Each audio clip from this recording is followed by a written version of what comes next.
Good afternoon, everyone, and welcome to today's presentation, Fundamentals of Planning a Safe Construction Site or Safety Through Design. Today's webinar will cover how to evaluate for a site-specific safety and health program that provides a safe and healthful work environment. The presentation will discuss some of the practices, means and methods, engineering controls, and equipment used to achieve a safe, pre-planned job site. Our presenter today is Mr. Daniel Paine. Dan is a construction safety and fall protection expert with the World Safety Organization and a professional member of the American Society of Safety Engineers. He is a past general chairman of the construction division of the National Safety Council, as well as a past board member of the board of directors of the Veterans of Safety. Dan is a frequent lecturer on the topic of work site safety and fall protection. He has co-authored the book entitled Elevated Work Platforms and Scaffolding Job Site Safety Manual. He has also authored and produced articles and films addressing elevated work site safety issues. Dan is the former president and CEO of Cinco Incorporated, a manufacturer of fall protection and fall arrest equipment, and was also president of a union ironworking company, Cinco Construction. Dan has been found qualified to testify as an expert witness in numerous court proceedings and has given expert testimony on worksite safety and fall protection. He has also testified as an expert of OSHA at the public hearing for the adoption of 29 CFR Subpart R steel erection. During today's presentation, we urge you to ask questions by using the chat feature located to the right of your screen. Excuse me. Dan welcomes your questions, and we will take intermittent breaks during the presentation so he can respond. Tomorrow morning, we will send out an email with a link to an archived recording of the webinar. And also today, before leaving the presentation, I ask that you take the time to fill out the survey that will appear on your screen after today's program. I will now turn the program over to our distinguished presenter, Mr. Daniel Paine. And Dan, the presentation is now in your hands. Hello, everyone. This is Dan Paine, and I look forward to spending an hour with you this afternoon and talk about some of the things that are new in safety planning, as well as some of the ones that have been around for a while. So, let me just start out by stating that, safety, as all aspects of life, needs to be pre-planned to be successful. The earlier you plan, the more options will be available, and the better and more cost-effective your plan will be. Pre-planning for the erection and use of equipment needs to start choosing your means and methods to accomplish your work, and then the selection and use of appropriate systems. Once you have determined which work platforms, scaffolds, aerial lifts, stairways, or ladders, or other equipment that you might be using will be appropriate to accomplish your task, then you need to plan on where and how they will be used, and make sure that the design of your systems takes into account the function and design loads of the intended work. After you have planned your work sequence, where the equipment is to be used, then you need to plan scheduling of the appropriate equipment to arrive on time and to have a site-specific plan for the safe erection, use, and dismantling of the equipment in a timely manner. Now, many of the solutions that you use for erecting the structure can also, with proper planning, be used throughout the life of the building or structure for maintenance. To plan in advance helps to reduce costs and makes for long-term safety a priority. Now, what we're going to do today with this presentation is to discuss some of these practices, these means and methods, these engineering controls, and the equipment used to achieve a safe pre-planned job site. Now, ANSI Z590.3 prevention through design is the basic standard that's out there. It came out in 2011, and it was kind of a new thought in this, not just in the construction industry, but throughout anyone who's designing or building structures, bridges, whatever. And the standard is designed, as it says here, to provide guidance on prevention through design concepts with an occupational safety and health management system. Through the application of these concepts, decisions pertaining to occupational hazards and risks can be incorporated into the process of the design and redesign of the work premises, tools, and equipment that are made. The idea here is if we start out with a building being designed for its intended use, and we also take a look at all the structures that are involved. For instance, architects come up with designs with windows that are almost impossible to reach and clean and replace. Window washing out on the outside of the building becomes an add-on after the fact. The idea here with this particular standard was to design it right into the building, bring in the owner, the architect, and the engineers at the earliest stages.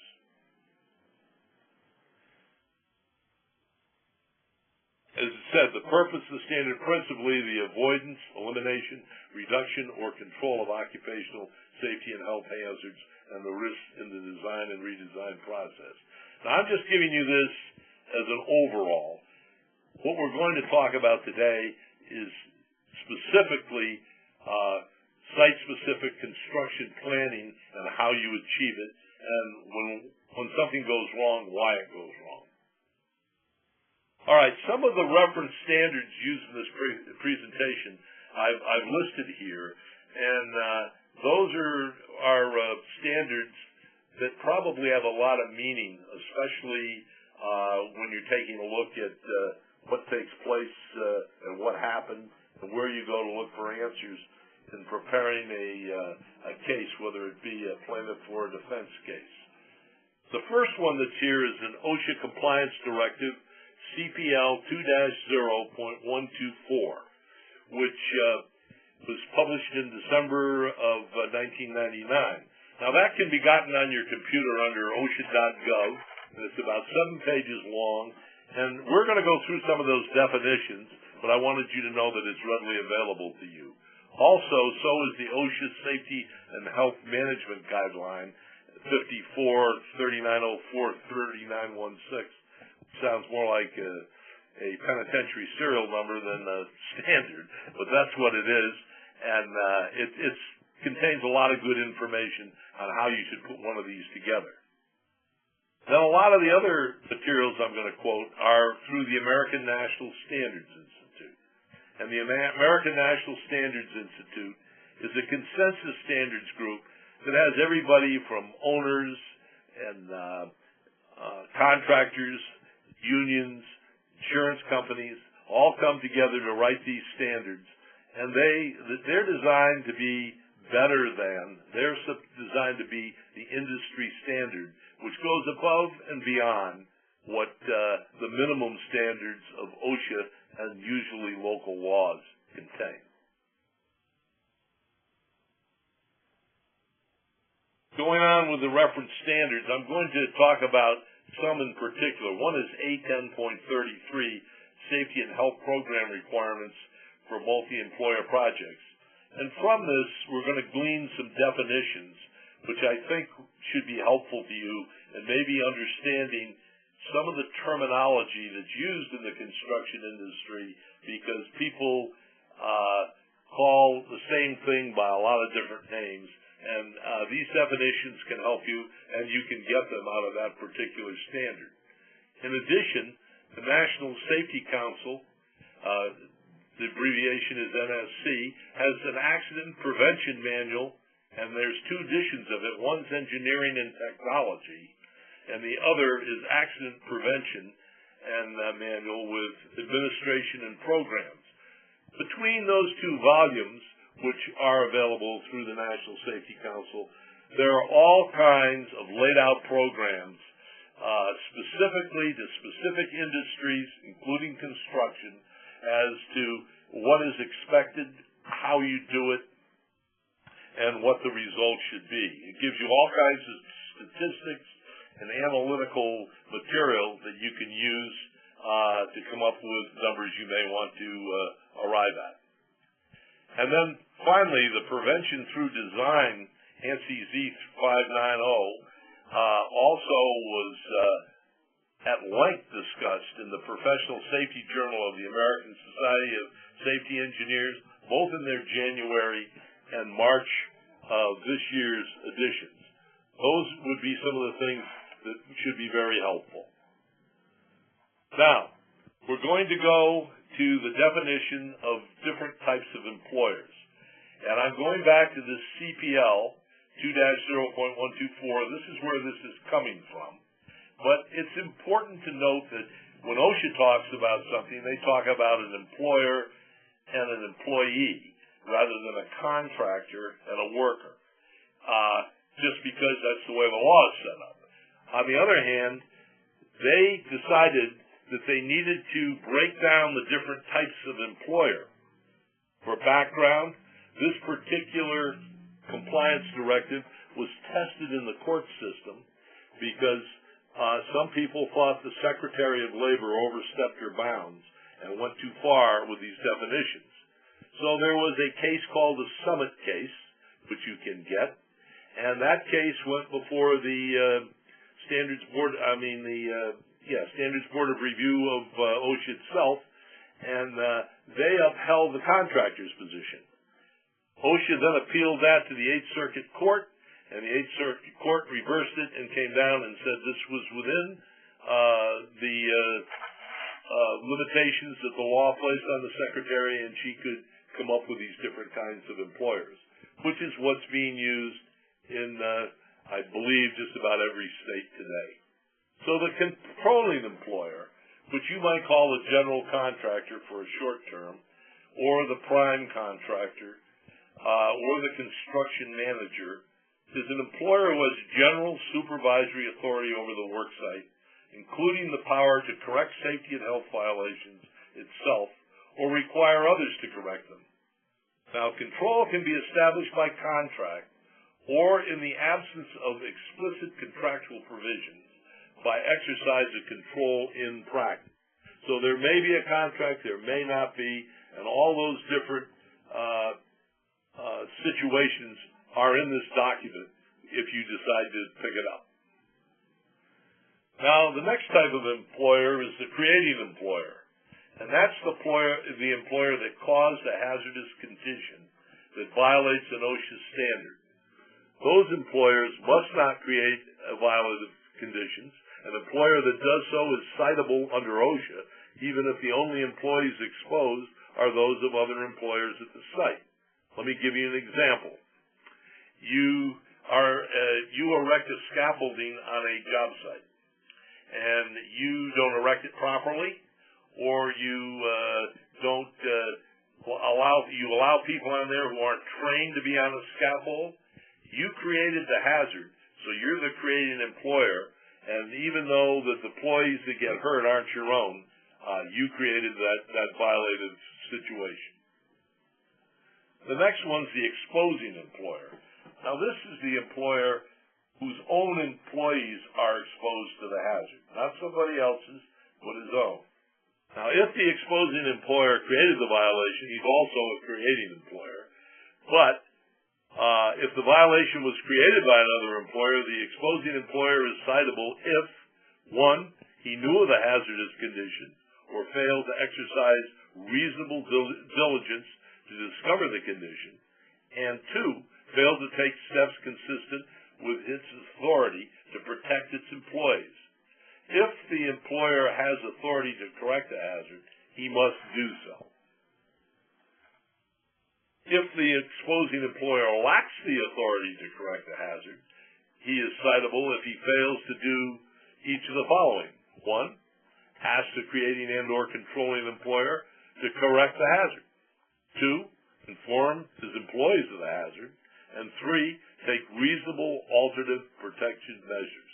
and in extreme cases, this may mean that you send your employees home. Okay, the correcting employer. This is the other category of employee that's out there, which is an employer who is engaged in a common undertaking on the same work site as the exposing employer and is responsible for correcting a hazard.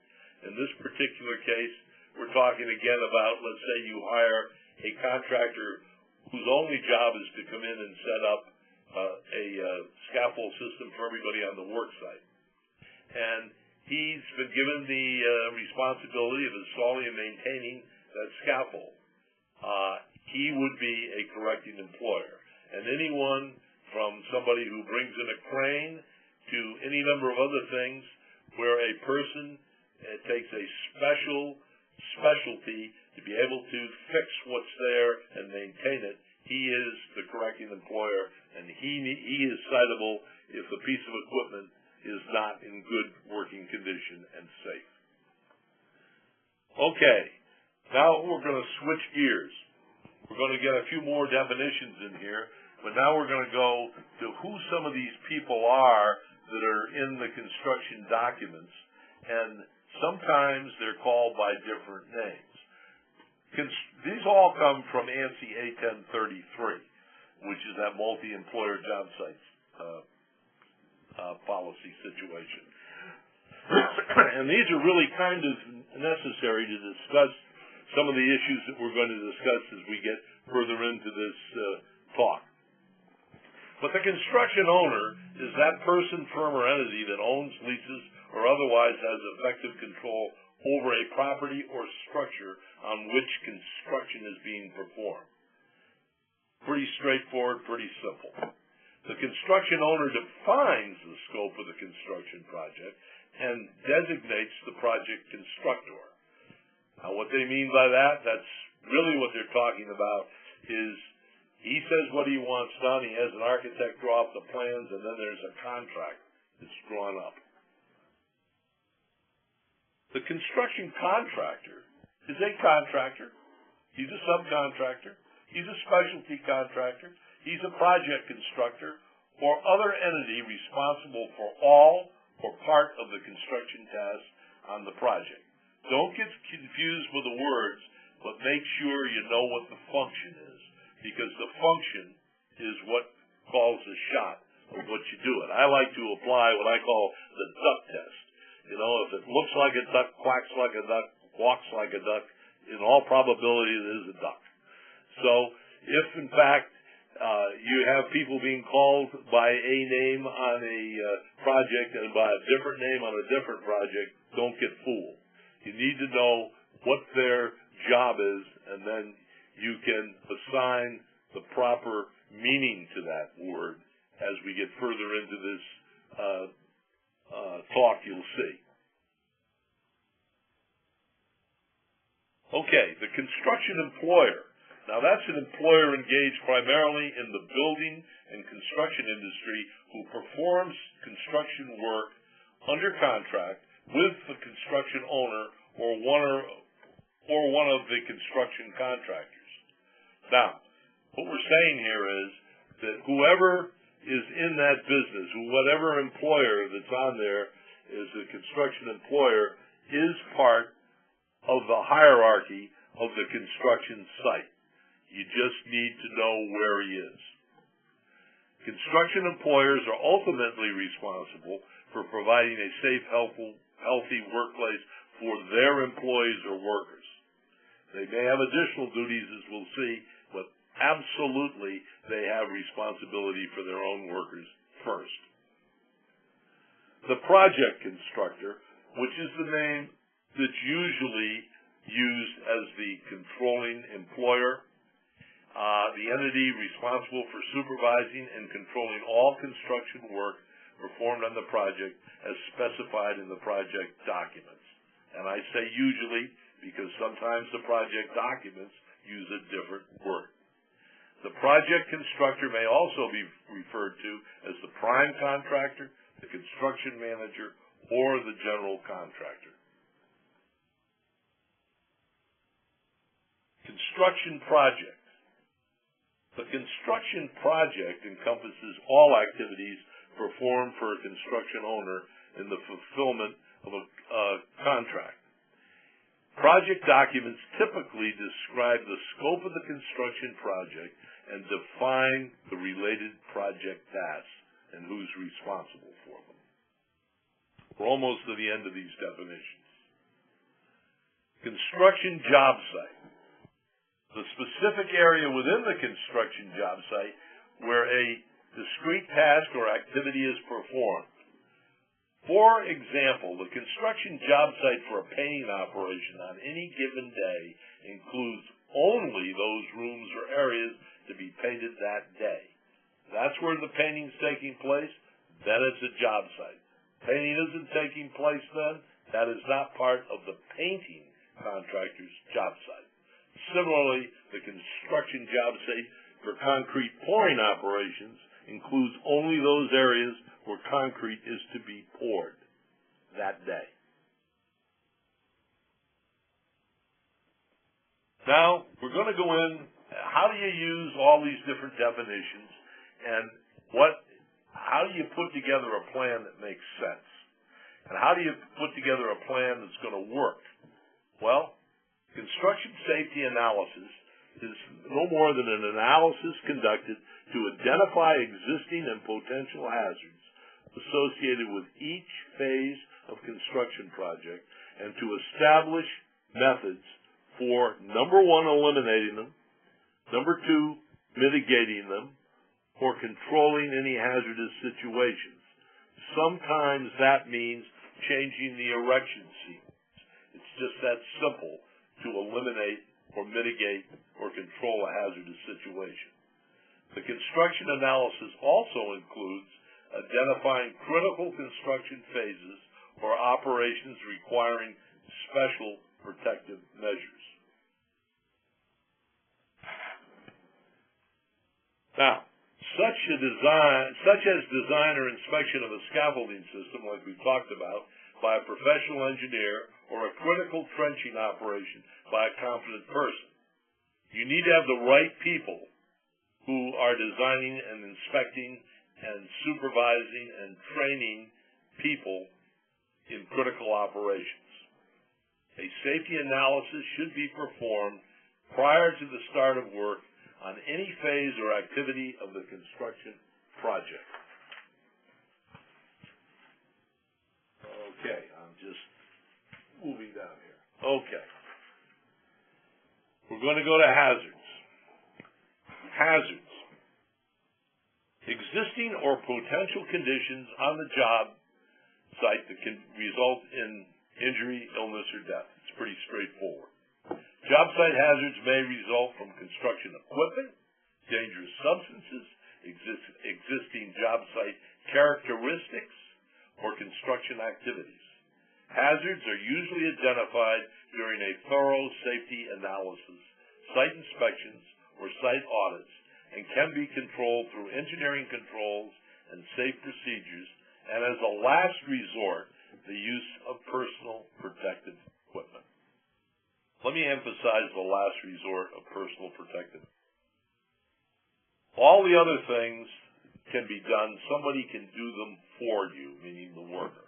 But once you get to personal protective equipment, you are involved in the process, you the worker.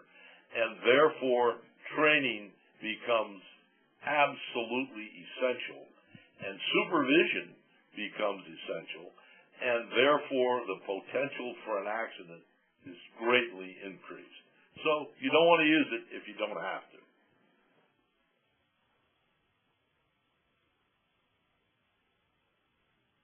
All right, I'm going to talk about job safety analysis here.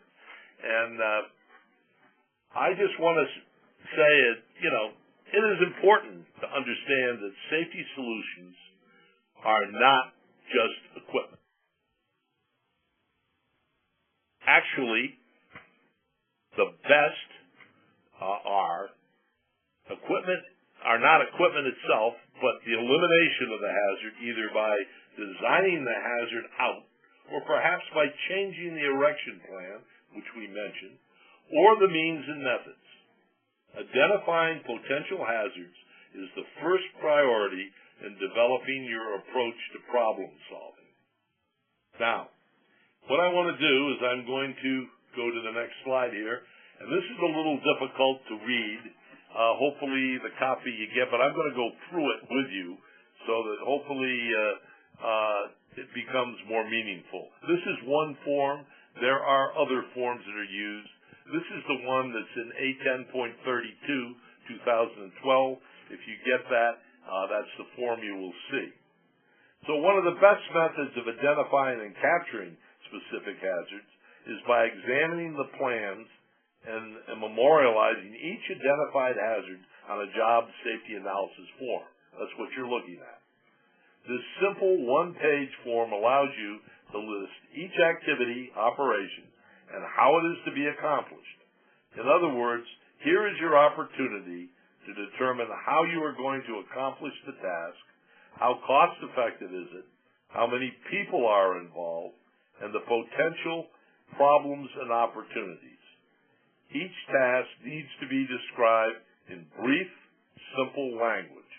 Remember, from this description, you will need to be able to communicate your expectations to the foreman and workers, train them, and be able to determine your time and cost as well as the potential hazards.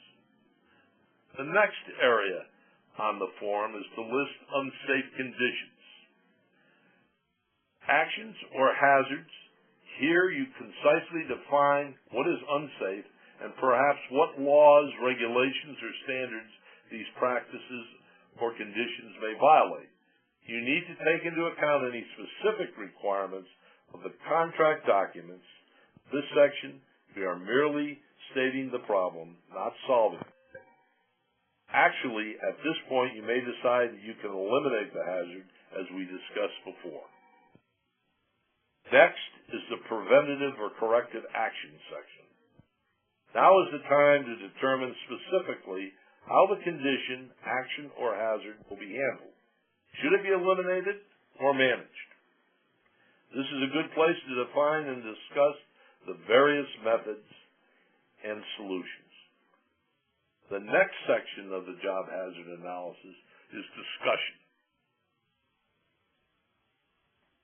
Here, an in-depth discussion outlines how the task will be completed, what means and methods will be employed to manage potential hazards. The contractor will appoint the responsible supervisor as the competent person for setting up, moving, and removal of the system. Workers' training and under whose direction they will work will also be decided. Now you can see if someone fills one of these out and an accident occurs, it makes everybody's job very simple. It either was a poor plan or there was no plan if this form doesn't exist, or there was a plan and this is the way you're going to protect yourself. The job hazard analysis form is then signed by the responsible supervisor, competent persons. There very well may be more than one competent person. For example, you may have a competent person who designs the system, another to do the training, another to do the erection and dismantling. Further inspections may be required, and if so, what frequency needs to be listed. Finally, job hazard analysis must be approved by the approving authority and signed and dated. Following this format will ensure that you have a plan and a record how you solved your work-related fall hazards. It's part of the industry standards now. It's being adopted in all the different standards that I can think of within the ANSI system, and it's also been adopted by the National Safety Council, and OSHA's looking at it. Who knows what they'll do, but this is the industry standard. This is expected. You have the right to ask for it, and it should exist.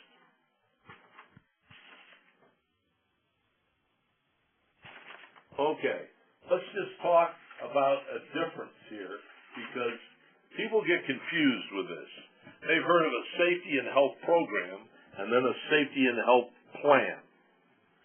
Well, the Safety and Health Program is the comprehensive detailed description of the construction contractor's general safety and health policies and procedures, which he's going to apply to all construction projects. It's those good practices that he expects.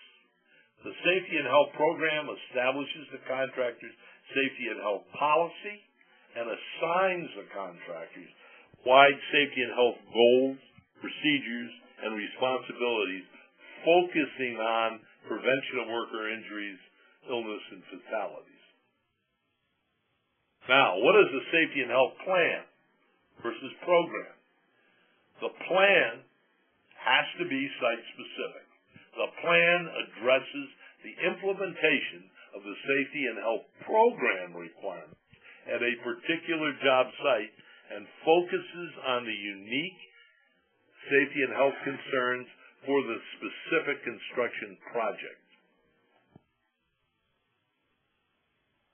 The Safety and Health Plan builds on the results of relevant hazard analysis, which we just did, we went through, by identifying project-specific safety and health requirements, such as specialized training needs, detailed emergency procedures, unique personal protective equipment, and specific professional engineering requirements.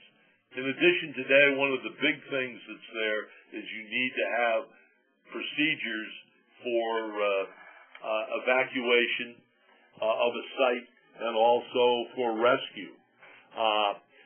If you wait and call the police or fire department when you need to rescue someone, they may or may not know where your access and egress is because they change from day to day. They may not know how to rescue you on the 80th floor of a building. That needs to be pre-planned, and there needs to be first responders and all the other things that go with it. So a site-specific safety and health plan needed for each and every job site, no exceptions, period.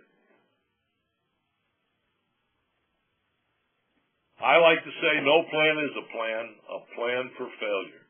And that's because due to the speed at which construction jobs proceed, time does not allow a single operation to continue long enough to become safe through trial and error. And every time they try to do that, you have an accident. I know I ran a construction company, and that was the challenge, was to make sure that everything was planned. Don't plan it, you will have an accident. I like to say you planned for the accident. Question? Okay, Dan. We now have a few questions. So thank you very much for the first part of your presentation. My first question is from Darrell, and he asks, what is the acceptable practice for working on low-slope, very large roofs? Well, that's a good question. And if you go into OSHA or you go into the different safety standards, you'll see that there are different standards depending upon the slope of the roof, what's around the perimeter of that roof, and what you're going to do.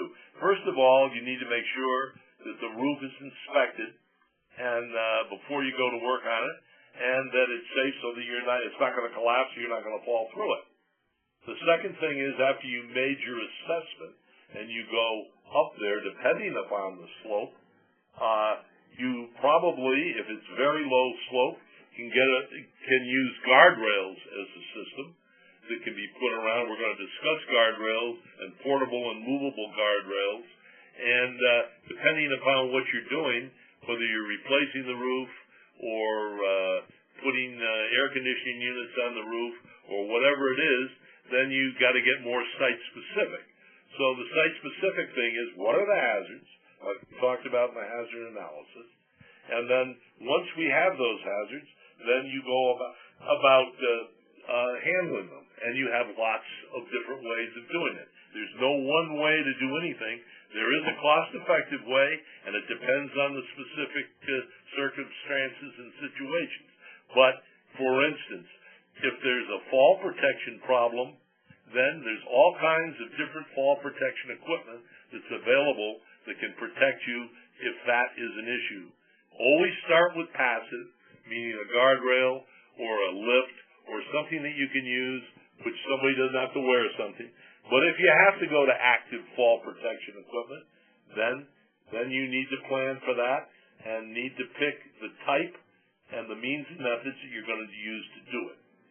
And then beyond that, you just go back to this form, find out what the problems are, and go forward. Keep in mind, you always need to know what the issues are, and the only way you're going to do that is to do an inspection first. I hope that's helpful. Okay. And I have a second question. This question is from Jeffrey. How does the OSHA area director determine what violations committed by the subcontractors are also issued to the controlling contractor? Well, now what you've got is you've got a call. And what I mean by that is this is an opinion. But he's going to take a look at them, and he's going to make a determination as to, number one, the controlling contractor's responsible for the job site.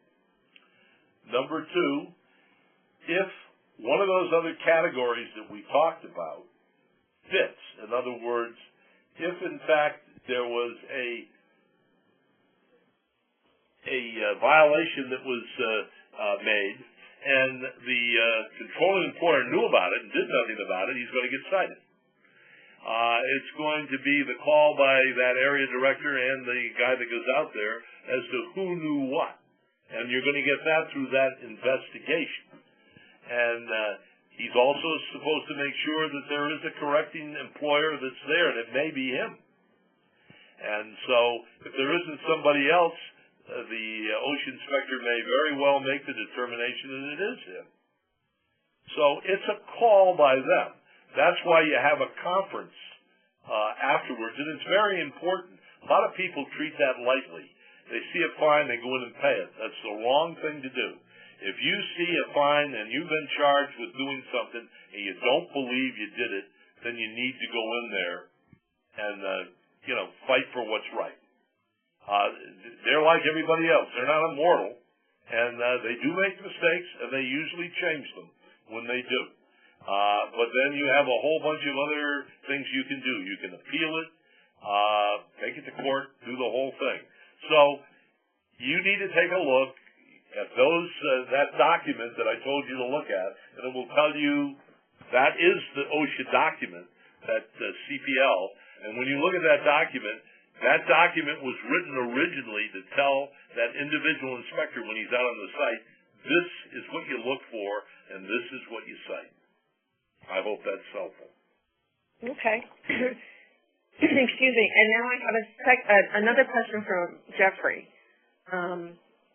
Do you have a sample of a site-specific safety and health plan for a job site? So is there somewhere where we can go to find an example of what the health plan looks like, or samples?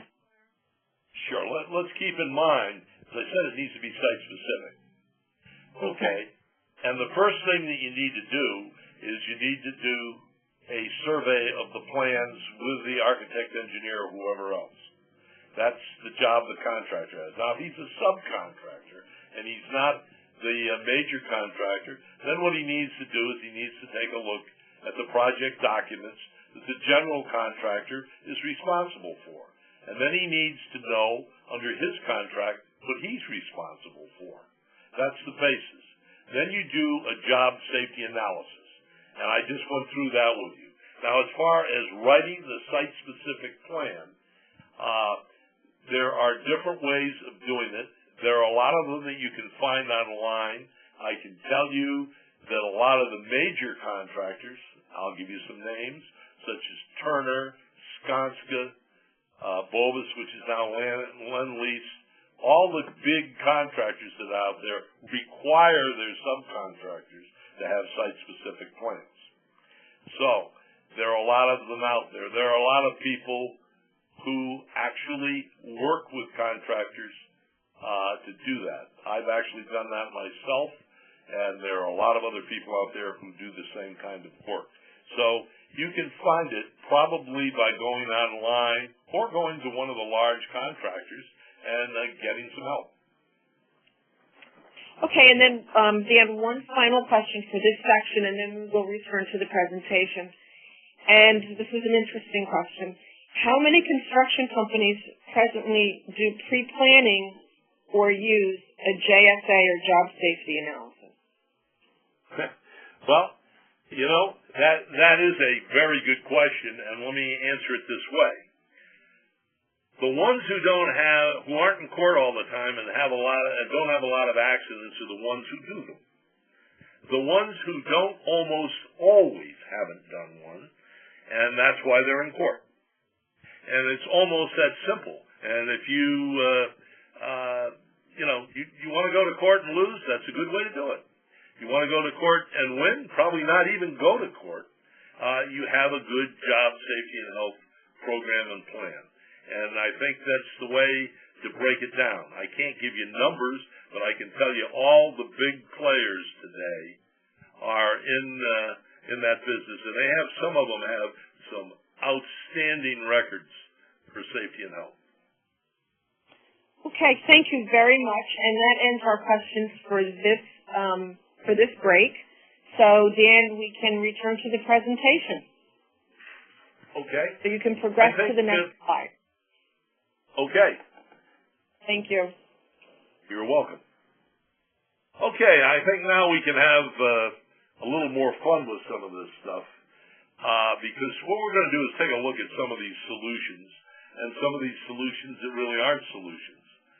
Now, in this particular picture, you see a man, and it's kind of hard to see, but he's got he's got a horizontal lifeline, and he's on the edge of a bridge. And that's designed so that if he falls off the bridge, he's not going to hit the pavement below. And if that's the extent to which you took a look at what's there, then you're in for a surprise, because the next slide shows what could happen. And I think it becomes pretty obvious that it's not just to catch the guy, but you need to know what potential hazards could and would be there if you fall. Now, some of them are obvious. You fall, you're going to hit a beam, or you're going to have a pendulum effect, meaning you swing back and forth and hit something else. But if you're over a highway, and you know doggone well that trucks have very, very short clearances, that means and methods of protecting someone on that bridge aren't going to work. So you have to come up with something that's passive. You're either going to have to build a platform with guardrails, or you're going to have to use a lift. You're going to have to do your work in a different way than using these means and methods. That's the point of the job safety analysis. That's the point of the plan, and that's the point of understanding your hazards in a hazard analysis. Okay, here's another example of an accident, and it was a collapse. And why was the collapse there? Well, the collapse was there because of poor planning. They were lifting objects that were too heavy. They were lifting them over some concrete columns before they were completely dry. In other words, they were not 28 days old. And not only did you pull everything down because they had nets in there to catch debris that was there, but then the load fell into the nets, which then pulled everything else down. So you can see this wasn't pre-planned. They didn't take the time to make sure the concrete was poured properly and cured properly. They were lifting a load over an area they shouldn't have been lifting it, and they should have taken a look at their means and methods. They didn't, and they had an accident. Here's another one. This is up from my area. I'm in Connecticut, and this is in Middletown, Connecticut. And what this is what's left of a natural gas plant that was there, a heating plant. And what happened was somebody went in, they didn't purge the lines properly, and when they got in there with their welding torches, they blew it sky high, and a number of people were killed and injured. So there again, that's some of the things that can happen when you don't pre-plan something. Here's a great idea for pre-planning. You're putting in a new road, and you have a pole with lines on it, and what do? You just pour around it, leave it right in the middle of the road. You know, it's brilliant.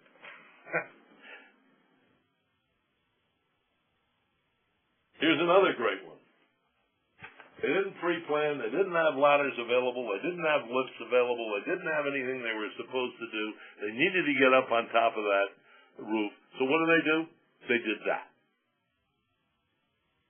I don't think I need to say much more. It's pretty obvious that is stupid, but it's also obvious it's unsafe, and it also shows what kind of safety program these people have.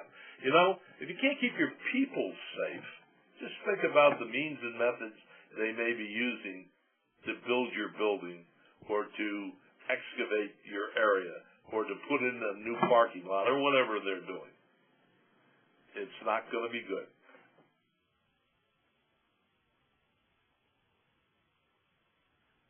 Here's another one. You have a pick, you have it up there, you can't reach where you got to reach. So what do? You take an A-frame ladder and you put it on the pick, which obviously means the ladder can't even be open. Not that it should be there, it shouldn't. I mean, you talk about setting yourself up. That is the setup. And that is obvious to anybody. You don't even need to be in the business. Just take a look at that and say, I don't believe it.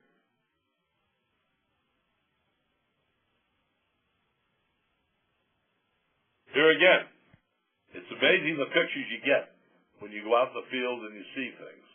And they strung these lines and they put one of the posts right smack in the middle of the road. I hope nobody comes up at night. Here's the case where you had a rebar wall up. It wasn't supported properly. You can see the concrete footing on the upper side was standing up, wasn't supported right, it wasn't tied right, and obviously it collapsed. That's what happens again. If you don't pre-plan your erection, you don't have the proper supports, you don't have the proper stays, you don't have the proper tie wire, then you get this. And this is all preventable. Can you imagine what it costs once you've done that and you got to go back and redo it? Never mind just the lives and everything else that are involved, but it's just plain from a business point of view, a very bad decision. All right, let's talk about guardrails. Guardrails are one of the types of fall protection I like because of the fact they're simple to make, they do their job very, very well, and they can be put up permanently, temporarily, they're movable, and they fill a lot of different gaps. And there they are. You have an upper rail, and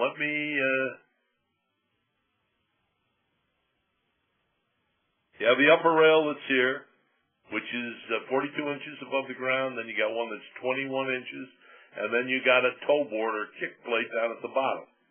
And they have to withstand a 200-pound lateral load. And they're not supposed to have more than an inch of deflection. So you put all these things together, and you've got a known quantity that's here that will protect, in most situations, somebody from falling off the edge of a structure. Okay, they're very adaptable. Right here is a parapet wall on a roof. Okay, parapet wall is the piece that sticks up. It's not tall enough to protect anyone from falling off the building.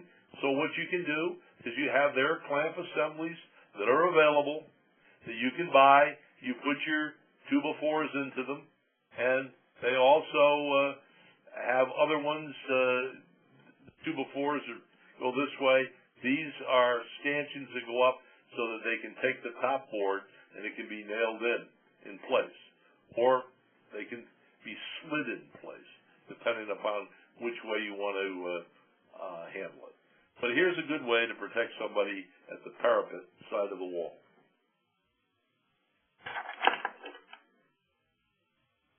Okay, here's a fellow who's putting in a guardrail. He's putting it in down here. But one of the things, this is called a safety strap that's over here. And what you do in this is before you, if you pre-plan, before you pour the concrete, either in the ceiling or in the wall, what you do is you attach that webbing piece of the lanyard into a rebar anchor, and you pour it right in the wall. So now you can have them wherever you want to, and when you finish, you can just chop them off, and you're home free. So it's a very adaptable thing. You can use it all during the construction. Now, in some cases, depending upon where you are, what we talked about before, if you're in areas where there aren't going to be, they're not unpleasant to look at, or they're not on the interior of the building where you're going to have coverings on your wall, you can leave them in place to be used later. So what you need to do is make your own design determinations, but certainly having these things poured in place, you know you got a proper anchorage, you know that you got 5,000 pounds of force that can be put on that, and you know it's going to work. Here's the same thing where they've just poured in place a anchor, and you have a horizontal lifeline, and you have an adjustable lanyard on here, and he's putting in a temporary guardrail until he gets it in place. He's tied off. You can see you can move this, but this can be here for anybody working in this work area, so they don't need to wear a harness all the time. Here's a case where we have a ladder coming up, and you're supposed to have an open area so that you can step off onto the platform. Of course, you're not supposed to run your guardrails right through that opening so that the guy's he's got to crawl in here. So here again is where somebody has the right idea and doesn't implement it properly, and obviously somebody's not supervising this, or they just don't care. Here's something that you can use on a roof, and it can be left in place. This, and there are many, many other types. They're nice because they're movable, and they're counterweighted. And they give you the 250, and they and you can place them around the roof. You can also use them to contain people in an area. For instance, you're going to put air conditioning or whatever else there, so that they don't go near the parapet edge of the roof. Okay, I talked about it before. I just thought I'd put a slide in that gives you the dimensions. So that's where your top rail is, 42 inches. Your mid rail is 21 inches. And here is your toe board or kick board. That's to stop you from kicking debris off the edge of the building by mistake. There's the 200 pounds lateral in that direction, downward and outward. You got to be able to have that. All right, let's talk a little bit about wire rope guardrails. And these usually come in primarily during the construction project of steel buildings, but they're used other places. But when iron workers are up laying decking, when they finish that floor, before anybody else goes up to do any work, they're responsible for having wire guardrails in place at the 42-inch and the 21-inch area. And so here's some of the requirements that are in here for that from both OSHA and ANSI. It must be made from a 1/4-inch diameter cable or larger. Must be flagged every 6 feet because it's hard to see a small wire rope. And the wire rope must be flagged for visibility. That's what I just pointed out. Okay, cables on guardrails. This is one of my cable clamps. This is one of my pet peeves. I used to have this problem when I had my company. Getting people to put them on right. You want them on in this direction, because if you put them on in this direction, you got the nuts that are here, and you can pull the rope through, potentially. So you don't do it this way, you do it this way. Crosby clips, which is one of the big ones, that's part of their instructions. Just some of the details that somebody needs to pay attention to ensure the fact that what you got's a safe site. Aerial lifts. Now, aerial lifts are one of the greatest tools that are out there and probably one of the most misused tools that are out there. The problem with them is that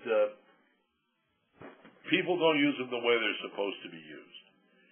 First of all, employees are supposed to always stand firmly on the floor of the basket and shall not sit or climb on the edge of the basket or use planks, ladders, or other devices for work position.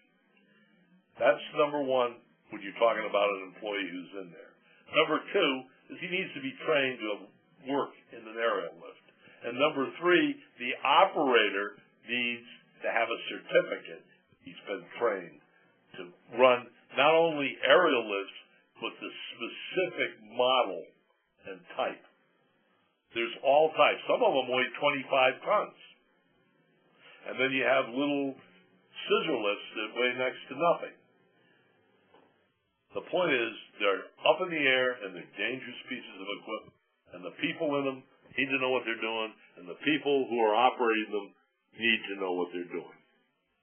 So, you're also supposed to wear a full body harness, shall be worn with a lanyard, and attached to the boom or basket when working from an aerial lift. I realize that certain scissor lifts, OSHA doesn't require that you have a harness on. Most manufacturers now do, and of course, it's a very unsafe practice if it were to tip or bounce, because you might go right out of it. Now, let's take a look at somebody in an aerial lift. Now, you can see in this particular aerial lift, first of all, he doesn't have a harness on. Now, he ought to know better for two reasons. One, he's the operator, because there's nobody else in the lift. And number two, he's in a lift that's hydraulic. So once he starts bouncing around on it, it can bounce. He's climbing the guardrails, which is a no-no. And he could fall out of it. He could fall over it. It's just simply not the way you operate an aerial lift, and those aren't safe practices, and that's an accident looking to happen. So you need to know what the problem is when you look at it, and then you need to be able to correct it. Now, you don't have to be up on that aerial lift to see that. You can be down on the ground. You could be controlling an employer, you could be the actual employer, or you could be anyone else on that work site. Seeing that practice should stop it. Okay, let's talk about ladders for a minute. There's all kinds of things about ladders that you need to know. One of them is if you're going to take a 20-foot ladder, it's got to extend 3 feet above the area that you're going to put it up against, and it's got to have a 1-to-4 ratio when you set the ladder up. You can get that 1-to-4 ratio actually by putting your feet at the bottom of the ladder and putting your feet down here, and then your hands out this way, and they should be straight. That'll give you just about a 1-to-4 ratio.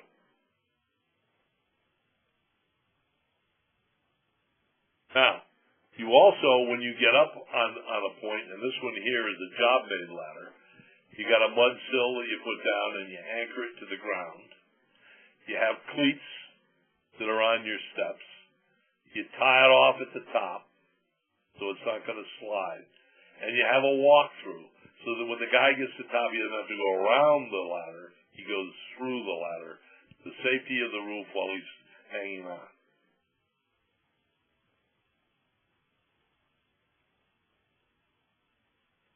Okay, this just gives you some more information on the ladder, and what we're trying to show here is, well, they're hard to read, but basically what we're saying is don't over-position yourself, don't overhang the ladder. okay? And then you want to keep 3-point contact, 2 feet and 1 arm, or 2 arms and 1 foot, so that what you're doing as you're going up, you're stabilizing yourself so you don't fall off the ladder. And then probably the next big thing is don't carry anything up the ladder, because you can't maintain 3-point contact if you got something in your hand. So you put it in a tool belt, or you pull it up before or after, and if you don't do that and you fall, there's a big problem.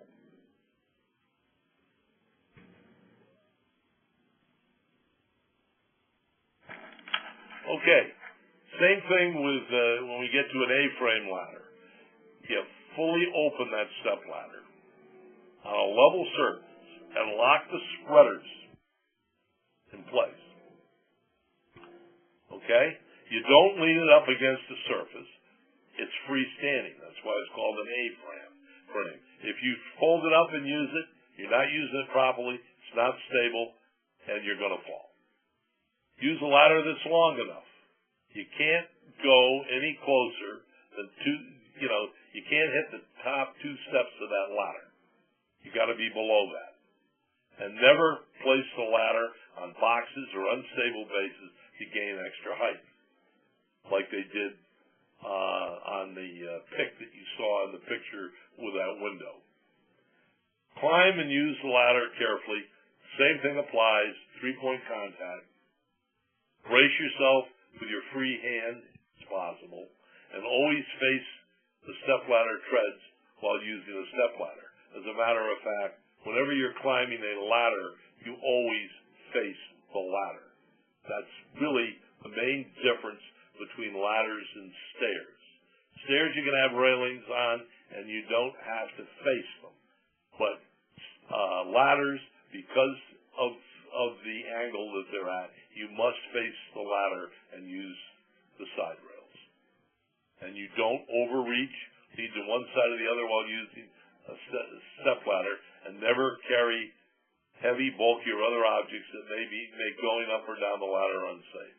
So in other words, what they're saying is, you're not supposed to carry anything going up and down a ladder, but somebody can hand you something while you're on the ladder to put somewhere, but just be careful when you're handling it, because of the fact, it can not be stable. And that's one of the reasons why you're not allowed above, on those 2 top steps, because then the ladder becomes unstable. You've seen this. All right, scaffolds. I'm just going to talk about these briefly because they're one of the things that people look at, and we're getting down here near the end, so I'm going to go through these rather quickly. But there's ladder jack scaffolds, there's pump jack scaffolds, there's frame scaffolds, there's tubular and coupler scaffolds, mobile scaffolds, all kinds of specialty scaffolds, and pole scaffolds. Here's a scaffold that's set up quickly. It's got mesh, so the material doesn't come off. It's got guardrails all the way around, okay? And it's got a sidewalk shed that's over the top so that any material that does come down, the public and the pedestrians that are walking around or even other workers aren't going to be hit by falling debris. Here's somebody on a swing stage. Notice they have a harness on, they have a drop lifeline, and they have a rope grabbing device that's attached. It moves up and down with them as the device goes up and down. Here is a Baker scaffold. One of the things I like to say about Baker scaffolds, you may not have to have a guardrail around them until you're 10 feet. Most manufacturers, like Bill Jack, want them sold with their equipment at 4 feet. And let's face facts, you can fall off them at any height. But a lot of times they're used at the edge of a building, in which case you could fall a lot of stories. So the idea of having them on there makes sense. Needs to be part of your pre-planning. You certainly need to know where it's going to be used. Here's another quick device. This is a magnet Rather than bending down with a crowbar and picking up a manhole cover, you can move over this with this, drop the magnet down on it, and then just pick it up and move it.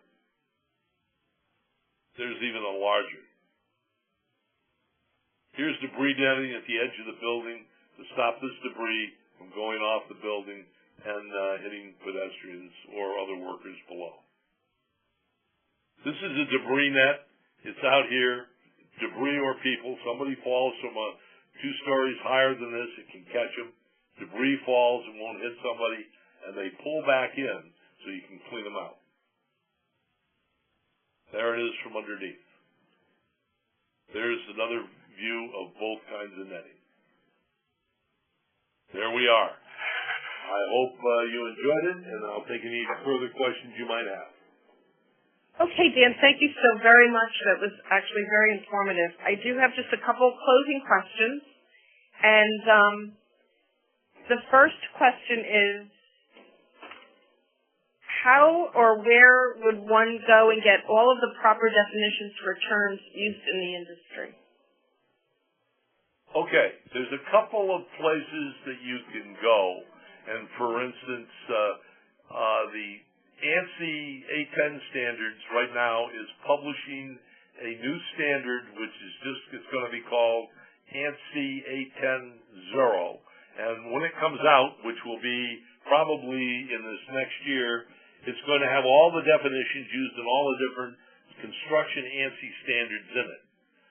Right now, there's a standard called Z359-0, which is also free. You can get it from ASSE, American Society of Safety Engineers, and it has all of their definitions, which are very similar, if not exact, to the ones that we would use. And that's available now, and it's free. You can get that by calling ASSE and picking that up. And then, of course, every standard that's published by ANSI has the definitions that are used in that standard defined in the front of the standard. Now, that's been a problem. We talked about it today because some people use the same word to mean different things. But you can be sure that if it's used in the standard and it's defined, that's what it means. But you got to be careful you don't take that definition and apply it somewhere else. And that's why everybody's going to make dictionaries of definitions. And maybe we need to come up with some new words.